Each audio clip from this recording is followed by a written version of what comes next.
My name is Brox Labus, and everybody seems to be saying their college, so I will too. Florida State, go Noles. So really what this church has meant to me, one word comes to mind: friendship. A real group of friends is hard to come by. A group of friends that no matter what you do or say, they will put it behind them and stay with you through the thick and thin, through the rough and calm waters, and through the happiest and best times of your life.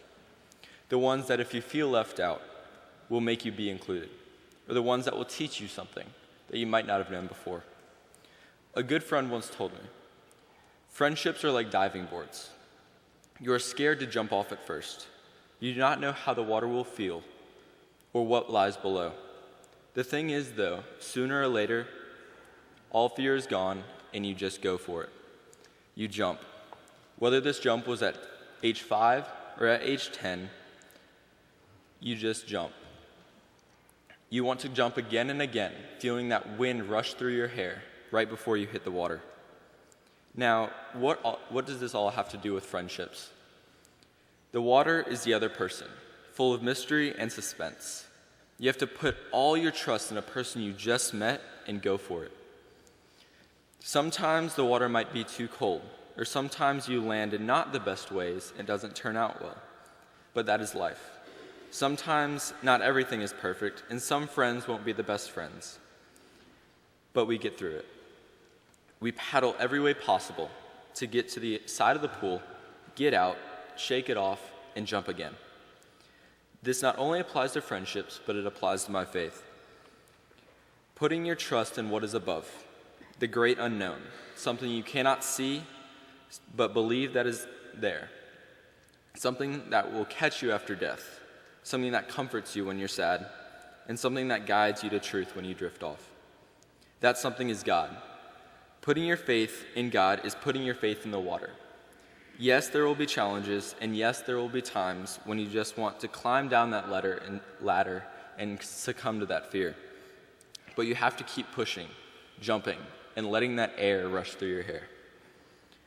Now, you have to really persevere through the hardships, the tough friendships, and know that there will always be a friend that can help you get out of that pool and keep trying. Now, I'll leave you with this verse, Luke 11:5-13, from the New International Version. Then Jesus said to them, "Suppose you have a friend, and you go to him at midnight and say, 'Friend, lend me 3 loaves of bread. A friend of mine on a journey has come to me, and I have no other food to offer him.' And suppose the one inside answers, 'Don't bother me. The door is already locked, and my children and I have gone to bed. I can't get up and give you anything.' I tell you, even though he will not get up and give you bread because of friendship, yet because of your shameless audacity, he will surely get up and give you as much as you need. So I say to you, ask and it will be given to you, seek and you will find, knock and the door will be opened to you. For everyone who asks receives, the one who seeks finds, and the one who knocks, the door will be opened." Thank you.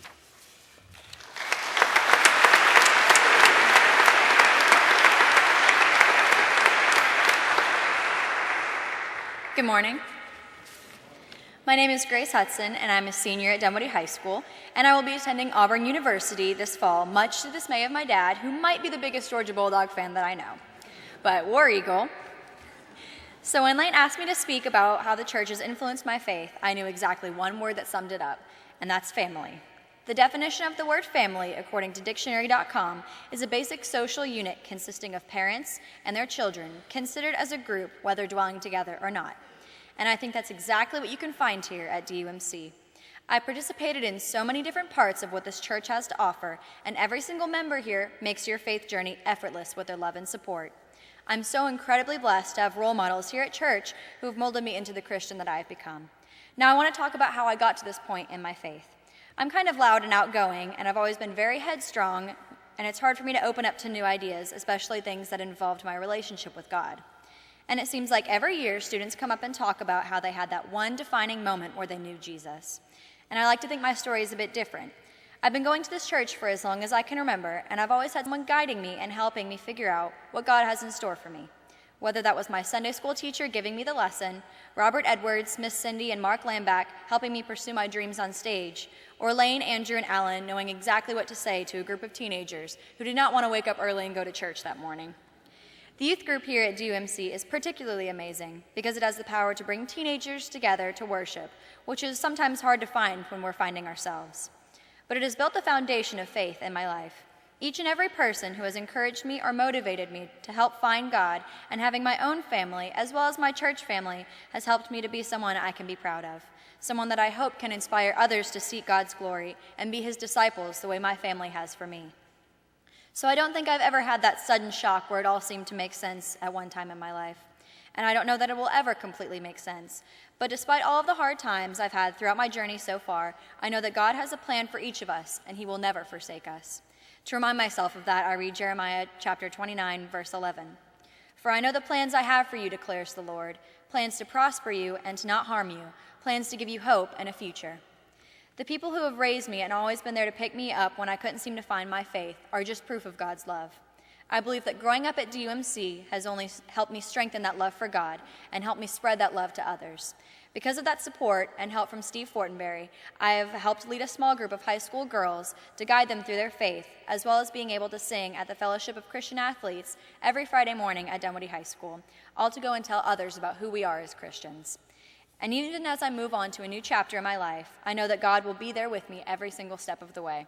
And I'm so thankful for everything that this congregation has done for all of the seniors, because we have just taken the first step into the rest of our lives. And wherever that may take me, I want to live that alongside my family and my God. Thank you.